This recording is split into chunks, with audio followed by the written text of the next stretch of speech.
So, hi pa, kamusta?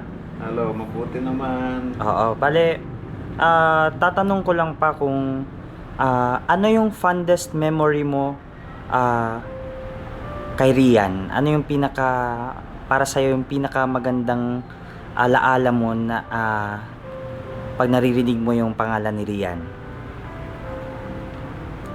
Well, as far as I can remember, uh, alam ko nung kayong dalawa, when you were still growing up, we used to go to the beaches. Doon tayo sometimes we spend our breakfast and lunch in the beach. Ang naalala ko noon, si Ri, takot na takot sa tubig yan.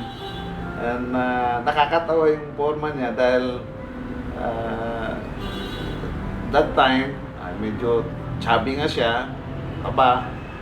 Kaya bibigyan niya ng salbabida kasi may salbabida yan na ginagamit para sa kanya na para makapunta siya sa tubig, pero takot na takot. So yun ang parang nakakatuwa sa kanya tingnan na being chubby nga, taba siya, compare sa kay Kuya Ryan niya. Makikita mo siya na parang nakakatuwa talaga yung mukha niya.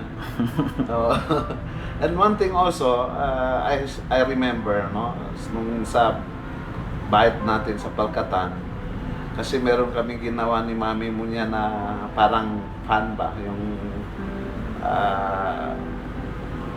parang anong tawag niyan sa parang may bridge siya na sa under the bridge merong tubig, doon kayo naliligo. And siguro ganun na siguro ang mga bata mahilig sa tubig. Umagang umaga pa lang yan, nandoon na kayong dalawa yan sa naliligo doon sa pan na yun. Kaya yun, isa sa pinaka-memorable na alam kong napakasayang moment sa paglaki ni Ray. So, ngayon, malaki na siya. She has also her own life, her own family. Pero lahat na yon nare-remember ko pa rin, nasa isip ko pa rin yung mga moments na yon na napakasaya. Okay, ngayon na 26 years old si Rian, ano kayang message na gusto mong iparating sa kanya? Oh, yes.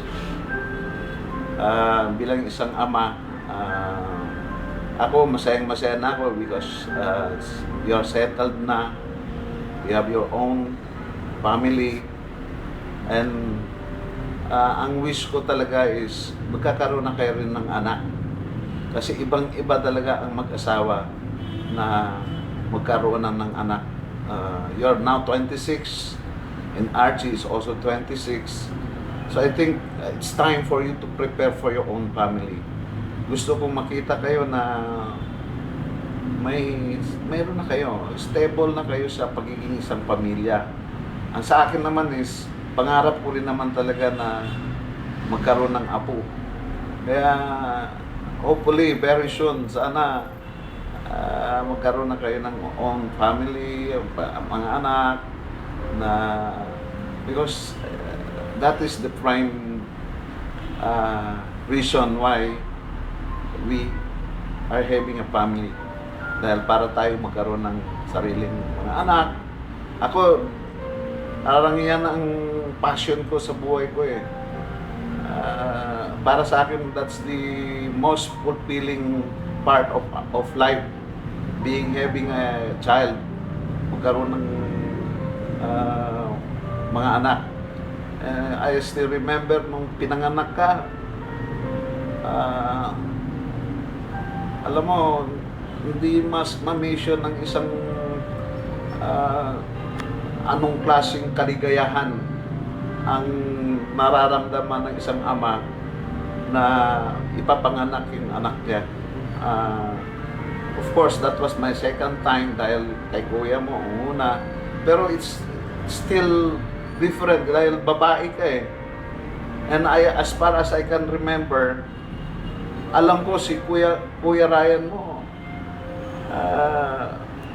5 days old ba yan, pinaramdam ko na yung discipline ko sa kanya, pinalo ko yan sa paa when he was crying.